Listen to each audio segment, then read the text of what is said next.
તાજા સમાચાર તમારી ભાષામાં મેળવવા માટે ડાઉનલોડ કરો ગુજરાતી મિડ ડેની એપ.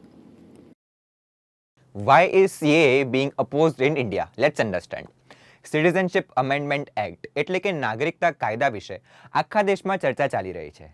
આ કાયદા દ્વારા 31 ડિસેમ્બર 2014 પહેલાં મુસ્લિમ બહુસંખ્યક દેશ એટલે કે અફઘાનિસ્તાન, પાકિસ્તાન અને બાંગ્લાદેશથી ભાગી આવેલા હિન્દુ, પારસી, શીખ અને બુદ્ધ ધર્મનું પાલન કરનારા શરણાર્થીઓ એટલે કે ઇમિગ્રન્ટ્સને હવે ભારતની નાગરિકતા આપવામાં આવશે. પણ અતિથિ દેવો ભવ જેવી ભાવનાઓ માનવાવાળા આપણા દેશમાં જો અતિથિને નાગરિકતા આપવામાં આવી રહી છે તો શું કામ આ કાયદાનો વિરોધ થઈ રહ્યો છે?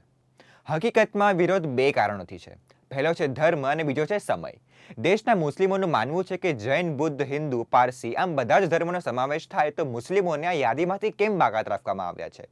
વિશ્વની થર્ડ લાર્જેસ્ટ મુસ્લિમ પોપ્યુલેશન ધરાવતા ભારતના મુસ્લિમોને લાગે છે કે NRC એટલે કે નેશનલ રજિસ્ટર ઓફ સિટીઝન અને સિટીઝનશિપ અમેન્ડમેન્ટ એક્ટ આમ બંને કાયદા ધીરે ધીરે દેશમાં રહેતા મુસ્લિમોની નાગરિકતાને છીનવી લેશે.